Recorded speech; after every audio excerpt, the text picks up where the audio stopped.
Connection तो सबको दे दिया, अब महंगा इतना तो कैसे भर पाएगा गरीब आदमी, जब हमारे जैसे को भरवाना मुश्किल है। बड़े बच्चे तो हो गए बेरोजगार, ओवर एज हो गए, और ये सरकार हमारे छोटे बच्चों को भविष्य खराब कर रही है।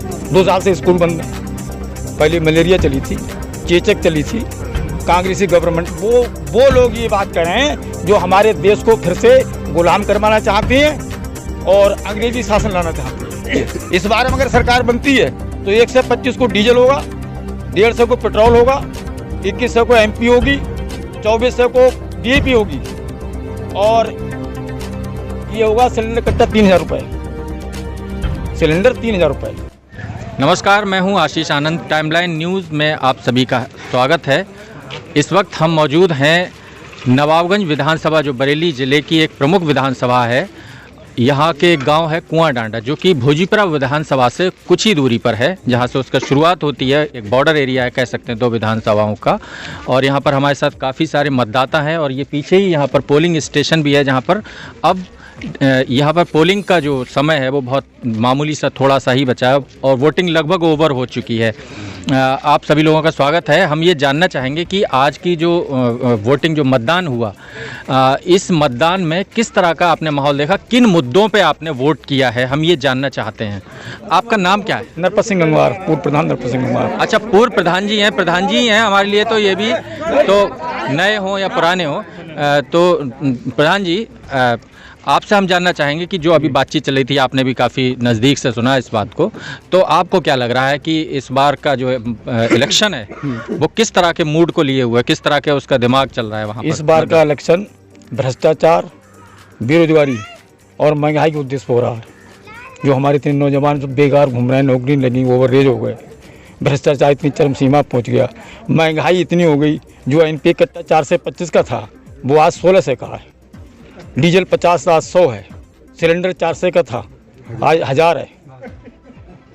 हमारे घर पर उस दिन बरसात हो रही थी तो गांव के 3 गरीब लोग आए, एक को कंडे दिए और 2 को एक इकट्ठा लकड़ी दी। गरीबी की ये हालत है, सिलेंडर भर में नहीं पा रहे, इतनी महंगाई हो गई। कनेक्शन तो सबको दे दिया, अब महंगा इतना तो कैसे भर पाएगा गरीब आदमी, जब हमारे जैसे को भरवाना मुश्किल है। और दूसरी बात ये है कि कोरोना के लिए इलेक्शन नहीं है।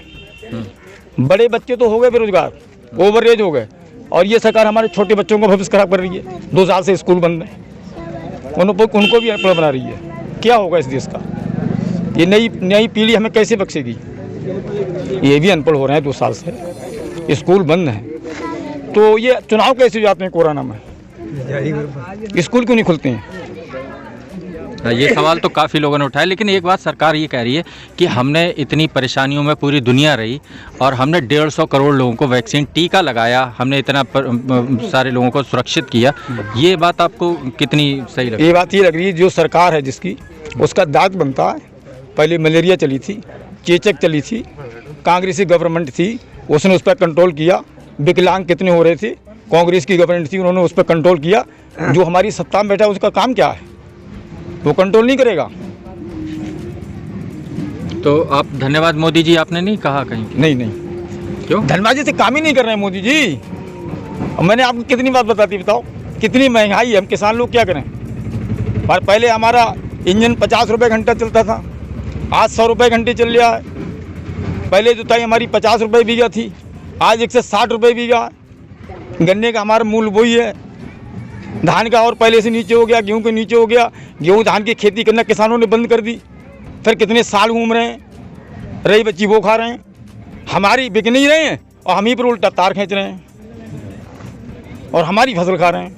हमें कितना घाटा है? आपके गांव का एक नौजवान अभी कह रहा था कि हमारी खेतीबाड़ी बहुत अच्छी चल रही है और बहुत अच्छी आमदनी भी हो रही है। वो लोग ये बात कर रहे हैं जो हमारे देश को फिर से गुलाम करवाना चाहते हैं और अंग्रेजी शासन लाना चाहती हैं। ये सब लोगों की हैं।